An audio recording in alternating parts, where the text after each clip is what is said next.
Alhamdulillahi Rabbil Alamin wassalatu wassalamu ala ashrafil anbiya'i wal mursalin Sayyidina wa maulana Muhammadin wa ala alihi wa ashabihil mujahidin at-tahirin at-tayyibin. Jamaah Masjid Raudhul Jannah yang mudah-mudahan senantiasa dirahmati Allah Subhanahu wa taala.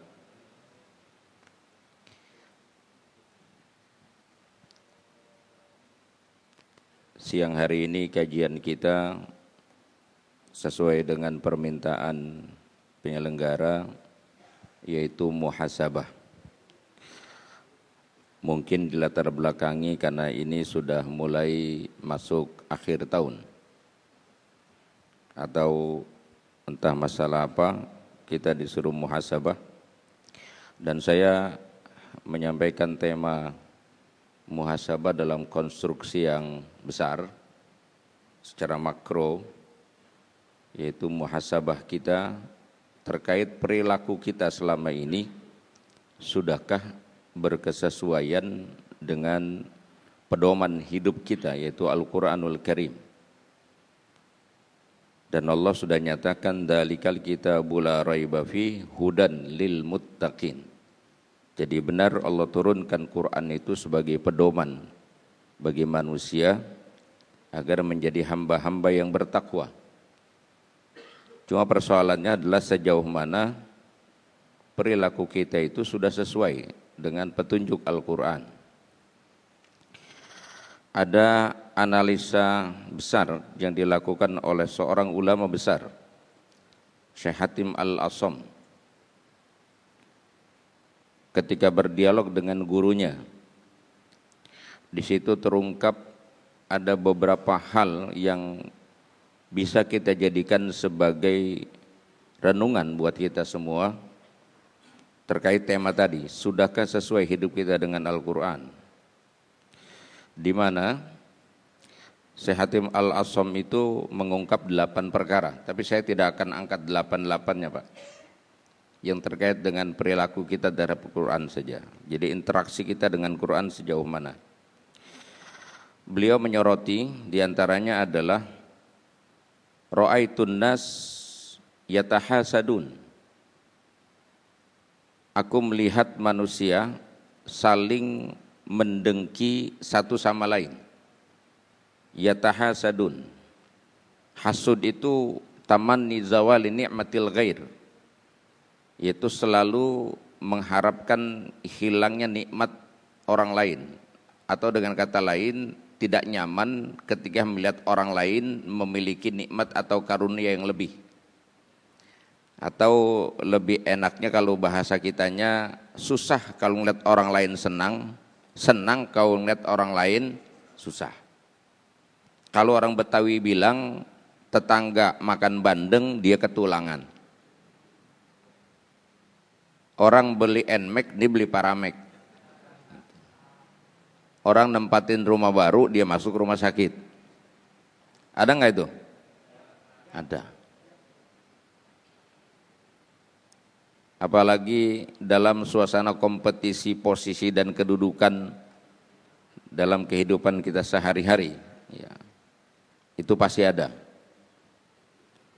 Kata Syekh Hatim Al-Assam, ketika aku melihat manusia satu sama lain saling mendengki, tsumma nazartu fi qaulillahi ta'ala, kemudian aku melihat, mengamati dalam Al-Quranul Karim, apakah bisa dibenarkan perilaku tersebut. Justru beliau mendapati hal yang berbeda dalam Al-Quran, yang sama sekali tidak membenarkan terjadinya perilaku saling mendengki, yaitu di dalam Al-Quran surah Az-Zukhruf ayat 32, Allah firmankan, nahnu qasamna bainahum ma'isyatahum fil hayatid dunya, kami membagi kehidupan di antara manusia, ma'isyatahum, membagi di antara mereka ma'isyah mereka, jalan hidup mereka masing-masing. Jadi Allah yang sudah menentukan semua profesi kita atau kerjaan kita atau jalan hidup kita itu Allah sudah tentukan. Ini yang ada di sini barangkali ketika kita menempati satu posisi mungkin nggak pernah kita cita-citakan posisi itu.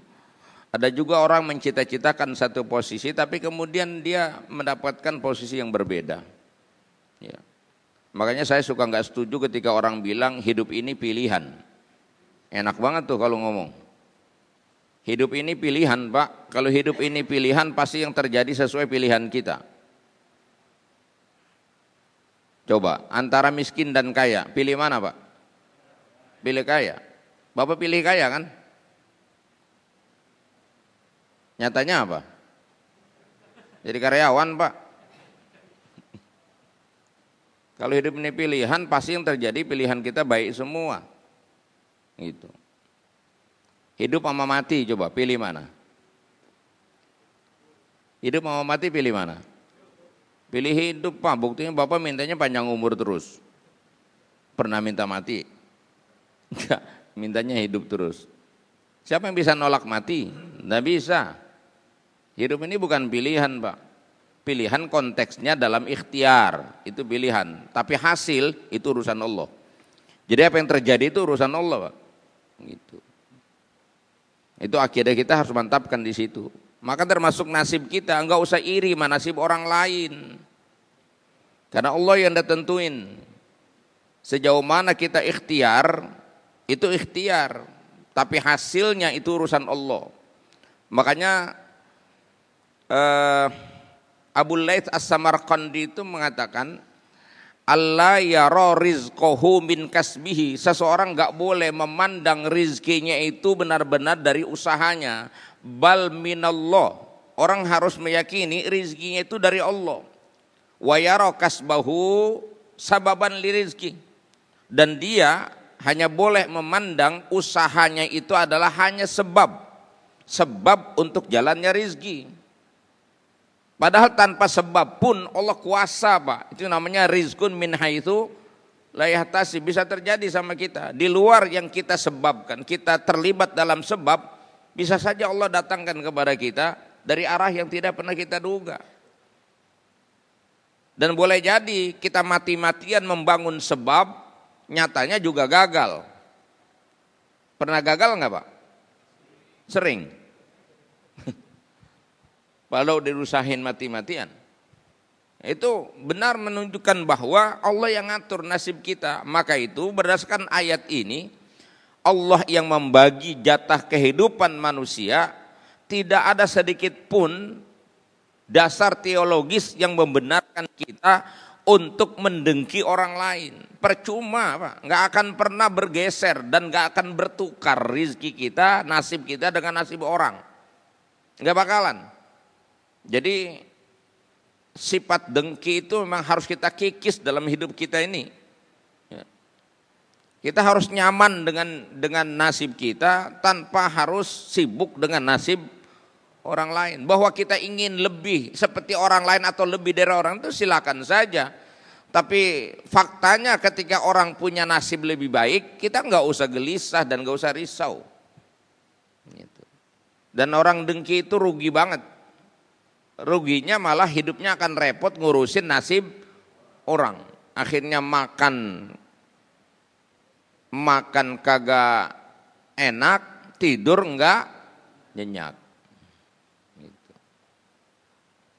Bahkan yang lucunya kalau ngeliat rumah orang bagus, mobilnya mewah, halamannya luas, dia yang mikirin bayar pajak malah. Kan lucu itu.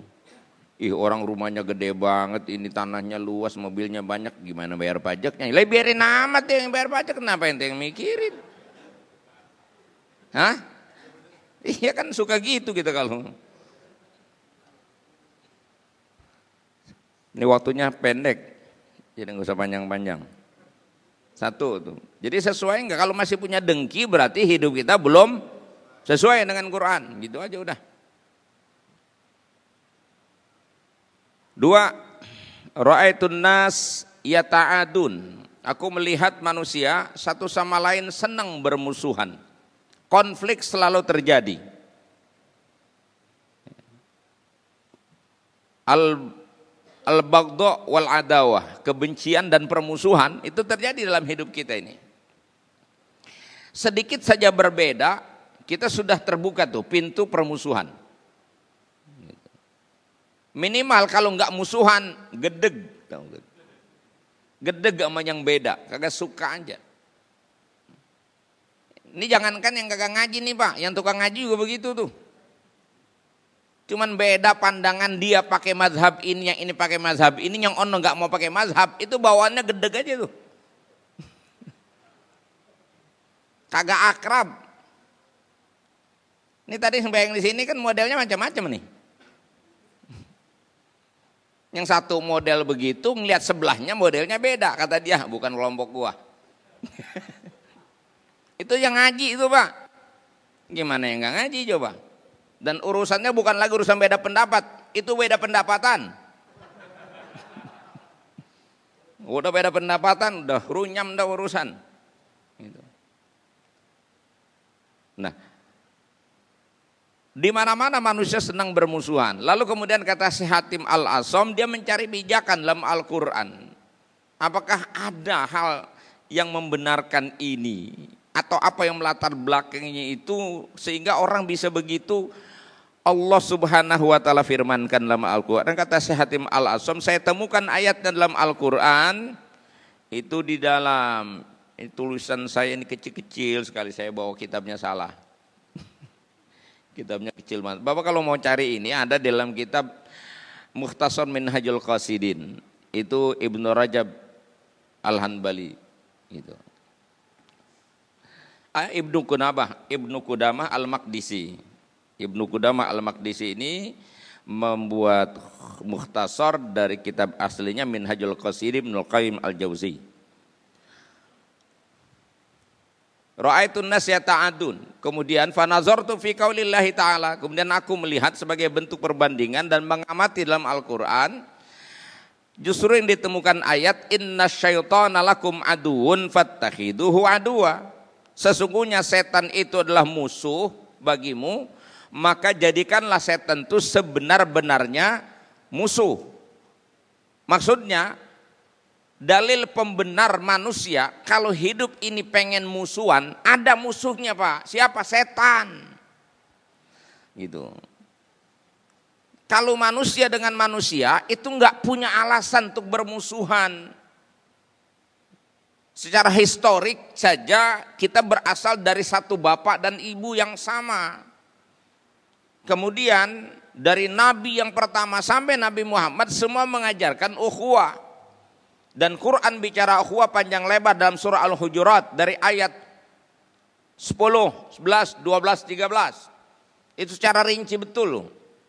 10 itu konstruksinya bahwa innamal mu'minuna ikhwah. Mukmin itu sejatinya mesti bersaudara. Sampai di ayat 11, 12 itu juklak juknisnya bagaimana supaya manusia bisa bersaudara dengan baik. Dari mulai la yaskhar qaumun min qaumin, kita enggak boleh merendahkan orang, enggak boleh melecehkan orang, mencela orang, enggak boleh, Pak. Sampai tidak boleh memanggil orang dengan gelaran-gelaran yang buruk. Kemudian yang keempat, hindari buruk sangka. Yang kelima, wala tajassasu, enggak usah ngorek-ngorek salah orang. Dan yang keenam itu wala yaktab ba'dukum ba'du, jangan saling menggibah satu sama lain. Itu dalam rangka apa? Dalam rangka ukhuwah. Tapi nyatanya sudah sedemikian wahyu Allah, kita harus bersaudara, nyatanya kita selalu merawat kebencian pada diri kita dan membangun permusuhan kepada orang. Quran hanya bicara pada satu tema saja ketika permusuhan itu ada, yaitu bermusuhan dengan syaitan. Inna syaitana lakum aduwwun fattakhiduhu aduwa. Jadi kalau kita merasa kalau hidup bersaudara damai-damai saja, nggak seru Ustadz, nggak rame hidup, terlalu tenang, nggak menantang hidup. Kalau ente merasa kurang seru hidup nggak punya musuh, Allah udah siapin musuh abadi. Siapa? Setan. Tuh lawan ente. Gitu. Jangan disuruh musuhan sama setan, malah bermusuhannya sama manusia. Malah setan dijadiin temen. Ini terjadi kita sekarang. Manusia kita jadiin musuh, setan malah jadi teman. Jadi yang senang memelihara konflik, yang masih merawat dendam pada dirinya, masih suka membangunkan permusuhan, sebenarnya itu perilaku setan, bukan perilaku muslim. Karena Quran itu nasnya qat'i betul. Sampai Allah menggunakan kalimat innama. Itu kalau yang ngaji balagohnya tuntas, ngaji bahasa Arabnya tuntas itu sampai kepada ilmu balagohnya, dia akan menemukan kata di kalimat innama itu betul-betul membatasi seorang muslim itu. Dikatakan mukmin itu baru benar-benar mukmin kalau orang itu hidupnya sudah dalam suasana bersaudara, selalu membangun persaudaraan dimanapun dia ada, bukan permusuhan dan kebencian. Dan saya sedang mengingatkan saja bahwa kita tidak bisa memaksakan kehendak kita kepada siapapun, termasuk dalam urusan beragama, membangun keyakinan, bermazhab atau tidak bermazhab. Ya, silahkan, tapi tolong yang mesti dirawat adalah ukhuwahnya. Percuma Bapak mempertahankan pendapat dan mazhab Bapak, gitu. Percuma kita memperjuangkan pendapat kita, tapi kalau kemudian persaudaraan kita menjadi rusak. Karena ayatnya innamal mu'minuna ikhwah. Sesungguhnya yang dikatakan mukmin itu adalah orang yang mau bersaudara. Jadi kita merasa paling benar, lalu kemudian yang berbeda dengan kita anggap lawan kita, bukan lagi saudara kita. Percuma kita ngaku benar, Pak. Karena pada akhirnya nanti akan menilai itu Allah. Dan Allah yang menggariskan kita mesti bersaudara. Artinya kita beragama, tapi kita gagal. Kita gagal membangun ukhuwah yang menjadi standar keberagamaan seseorang. Yang ketiga, ra'aitun nas, aku memperhatikan manusia yarji'una ilal mal wal hasab wasyarab. Aku memperhatikan manusia seringkali menjadikan harta, jabatan, dan status sosial atau syarab itu, kalau hasab itu artinya kemuliaan berdasarkan keturunan. Apa itu bahasanya itu? Apa itu namanya? Ya, bobot, bebet, bobot apa? Bibit, gitu tuh kira-kira itu. Jadi orang memandang status sosial, memandang orang, jadi menjadikan harta, pangkat dan kedudukan sebagai rujukan dalam menilai orang, dalam menghargai orang. Gitu, Pak. Cenderung orang kalau kaya itu lebih dihormati walaupun geblek. Benar saya ngomong? Bahkan orang kalau udah kaya, duitnya banyak, dia bohong aja orang percaya. Tapi orang kalau susah, jangankan bohong, bener aja susah dipercaya orang. Makanya kalau susah jangan banyak ngomong, Pak. Cuma ente ngomong mulu, duit nggak punya, ngomong mulu, saya mau mendengerin. Karena hari ini orang lebih memuliakan orang tuh karena hartanya, karena kedudukannya. Masya Allah. Makanya orang berlomba-lomba mengejar dunia itu karena pengen dimuliakan, pengen dihargai. Namanya ta'zibun nas li arbabiha. Manusia ini cenderung selalu mengagungkan orang yang menguasai dunia. Itu dari dulu. Dan terjadi sama kita sekarang juga begitu. Saudara kalau kaya, saudara kita kaya, walaupun jauh disaba. Coba yang susah, dekat aja nggak dilihat, insya Allah.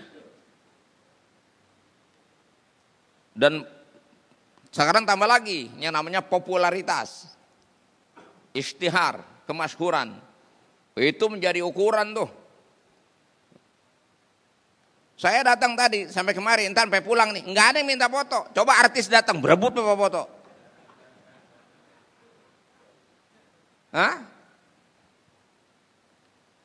Pokoknya kudu viral dulu, kalau belum viral nanya, Ustadz mana tuh? Ustadz mana tuh? Belaga bego dia. Lewat depan kita juga lewat aja dia. Ilmu bukan menjadi standar untuk dihargai orang hari ini. Harta Pak yang paling mencolok itu menjadi ukuran itu. Pangkat dan kedudukan. Wah, orang kalau udah punya jabatan dihormati. Ini telunjuknya aja bisa maintain semen. Semen 100 sak itu 5 menit bergeser Pak. Lebih sakti mandraguna dari Malampir. Coba ente nyuruh mindahin semen. Itu semen pindahin sono tuh. Enggak geser Pak. Dipelototin kita. Coba orang punya jabatan. Camat bilang, itu semen pindahin. Pindah 5 menit langsung geser tuh. Iya kan? Enggak nanya lagi dibayar apa kagak. Kalau kita yang nyuruh nanya dulu bayar berapa, WNI Biro. Nah gitu. Terus kata Syahatim Al-Asom, apakah benar yang kayak begitu itu? Summa nazartu fi qaulillahi ta'ala, inna akramakum indallahi atqakum. Sesungguhnya manusia yang paling mulia di antara kamu adalah orang yang paling takwa. Maka itu kata Syahatim Al-Asom, ya, fa'amiltu fit taqwa li'an akuna kariman indallah. Maka saya berusaha membangun ketakwaan, menjadi orang yang bertakwa agar aku ini mulia di sisi Allah. Enggak perlu depan manusia, yang penting di sisi Allah aku mulia.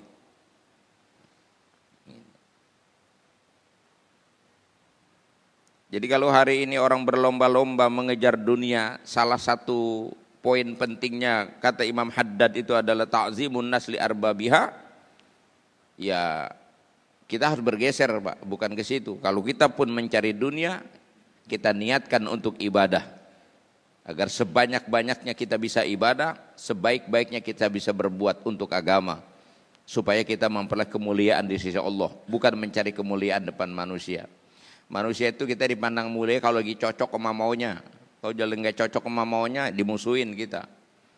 10 kali Pak, dia minjem duit sama kita, kita kasih. Yang ke-11 kita nggak kasih, hilang tuh yang 10. 10 kali dia kesusahan datang ke rumah kita, minjem duit, kita kasih, kita tolong. Tapi 11-nya kita nggak kasih, hilang tuh 10. Apa dia bilang? Emang saudara pelit. Padahal 10 kita udah kasih. Yang 1 aja nggak dikasih tuh, dibilang pelit kita. Itu manusia, seleranya begitu. Makanya jangan tertipu Pak, kalau kita dihormatin orang, dimuliakan orang, tar dulu tanya, layakkah saya dihormati? Jangan-jangan orang menghormati saya itu karena pangkat dan kedudukan saya, bukan sayanya yang dihormati. Itu kan udah bergeser tuh. Ini seperti analisanya Profesor Dr. Sujatmiko itu dulu. Bahwa manusia Indonesia sudah kehilangan jati dirinya ketika orang tidak lagi mampu memuliakan orang. Manusia tidak lagi memuliakan manusia, tapi yang dimuliakan adalah kedudukan dan pangkatnya. Pokoknya kalau kita lagi banyak duit, nih kitanya lagi banyak duit, banyak yang negor Pak. Coba kita lagi susah, nggak ada yang nanya kita. Rumah kita tiap hari ramai banyak tamu kalau lagi jaya. Besok begitu mantan, nggak ada yang nengok. Nyalonin dewan, nggak ada yang bantuin. Coba kalau udah susah mah, serba salah udah. Karena rujukan manusia itu, ya itu tadi unsurnya adalah dunia. Harta, pangkat, kedudukan. Habis waktunya.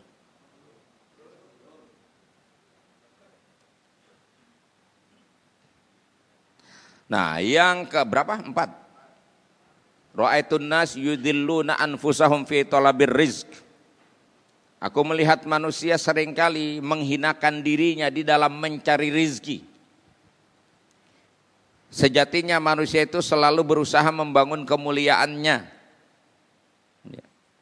Alih-alih kita tidak dihormati manusia, ya kita harus lebih fokus membangun kehormatan diri kita. Tapi kadangkala justru ambisi kita terhadap dunia terkait dengan upaya kita mencari dan mengais rizki. Kata Syahatim Al-Asom, banyak orang yang menjatuhkan dirinya dalam kehinaan. Berbagai macam cara mereka lakukan. yang pinter melacurkan intelektualitasnya, bisa terjadi itu. Yang punya pangkat dan jabatan, dia bisa melacurkan pangkat dan jabatannya. Yang tampan, yang cantik bisa melacurkan dirinya, kan ada. Ketika dia berbisnis cara berbohong dan tidak jujur. Padahal dia senang sama orang jujur. Tapi demi meraih keuntungan, dia tidak melakukan kejujuran. Ketika dia kaya, dia berlaku sombong, sehingga dia hina di mata orang. Pasti Pak, kalau kita pelit, orang gak bakalan suka sama kita. Bapak suka sama orang pelit? Suka gak sama orang pelit? Enggak tuh, bapak aja yang pelit gak suka sama orang pelit. Pasti, itu berarti kan kita menjatuhkan diri kita pada kehinaan. Dengan berperilaku pelit tadi, dalam urusan rezeki kayak gitu. Terus kata Syekh Hatim Al-Asham, summa nazartu fi qaulillahi ta'ala, kemudian aku melihat dalam firman Allah Ta'ala, justru ada ayat yang ditemukan, wa ma min dabbatin fil ardi illa 'alallahi rizquha. Tidak ada makhluk yang melata di muka bumi ini kecuali Allah udah jamin rezekinya. Jadi nggak perlu kita melacurkan diri untuk jadi orang yang berpunya dalam mencari rezeki. Jangan langgar batasan dan hukum Allah. Nggak perlu kita tinggalin sholat hanya gara-gara urusan rezeki. Nggak perlu kita tabrak hukum hanya gara-gara kita ingin mendapatkan rezeki. Allah sudah tentukan rezeki kita tanpa harus melanggar hukum, tanpa harus meninggalkan kewajiban. Ayatnya udah begitu. Wa ma min dabbatin fil ardi illa 'alallahi rizquha. Tidak ada makhluk melata di muka bumi ini kecuali Allah jamin rizki mereka.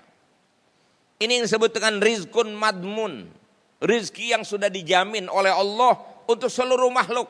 Jangankan manusia yang punya tugas mulia sebagai khalifah. Babi aja Pak, yang haram dalam status hukum kita, babi aja dikasih makan oleh Allah. Itu namanya rizkun madmun. Contoh rizkun madmun yang paling konkret adalah kita makan nasi. Manusia doyan nasi, kita makan nasi. Nanti habis makan kita buang hajat. Hajat kita dimakan lele. Kita nggak doyan Pak. Kita nggak bakalan makan kotoran kita, tapi lele makan kotoran kita. Lele udah gede kita makan lagi. Kan madmun itu jaminan Allah tuh. Gitu. Jadi nggak perlu orang mengabaikan kewajibannya, nggak perlu orang menabrak hukum ya terkait upayanya mengais rezeki, karena rezeki kita sudah dijamin oleh Allah. Percaya nggak begitu? Yakin nggak? Yakin Pak. Ma asobaka lam yakun liyukhti'aka wa ma akhta'aka lam yakun liyusibak. Apa yang mengenai kamu nggak bakalan meleset. Apa yang meleset nggak bakalan kena sama kamu. Kata ulama, apapun yang Allah sudah tentukan untukmu, kau tidak akan mati sebelum semua ketentuan Allah berlaku dalam hidupmu. Tapi sebaliknya, apapun yang tidak Allah tentukan untukmu, sampai mati pun kau cari, kau tidak akan pernah dapat. Orang yang korup, orang yang curang itu cenderung mudah jadi kaya Ustaz. Betul kalau milik mah Pak. Tapi rizkinya nggak begitu. Kepemilikannya bisa banyak, tapi rizkinya udah ketaker. Makanya ada banyak orang yang miliknya banyak, tapi rizkinya sempit. Banyak. Tuh orang-orang kaya yang pelit medit tuh, yang usahanya rakus, tidak mengindahkan hukum, miliknya boleh banyak, tapi rizkinya sempit, uangnya miliaran, tapi makan nasi ditakar sebokor nggak boleh nambah, kencing manis.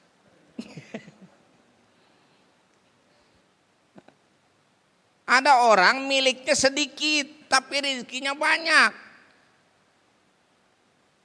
Tuh orang susah tuh.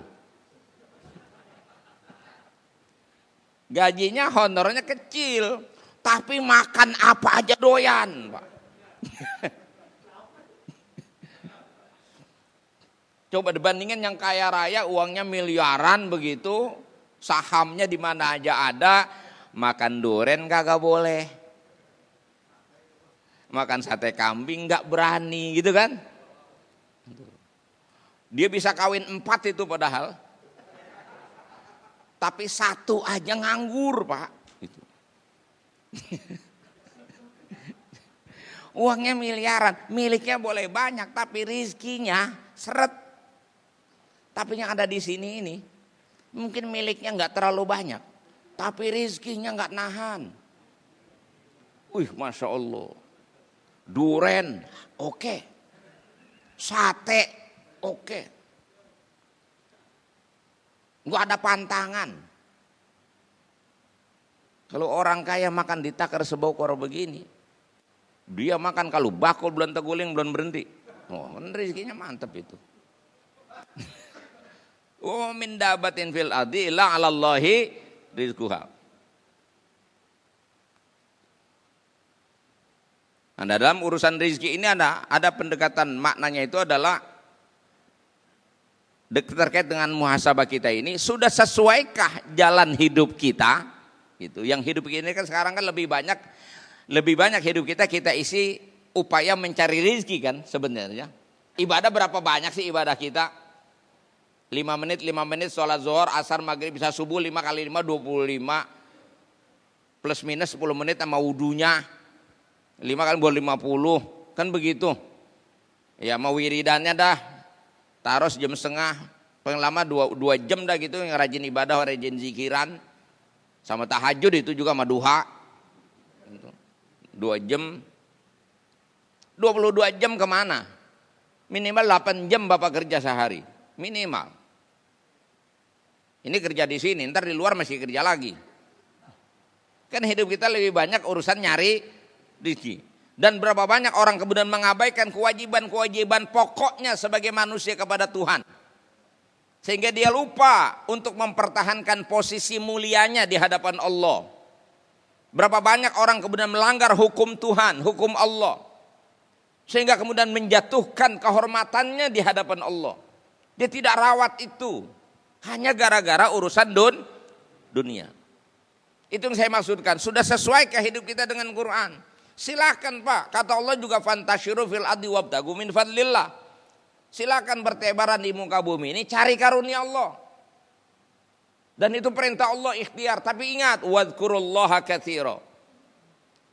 Banyak-banyaklah ingat kepada Allah.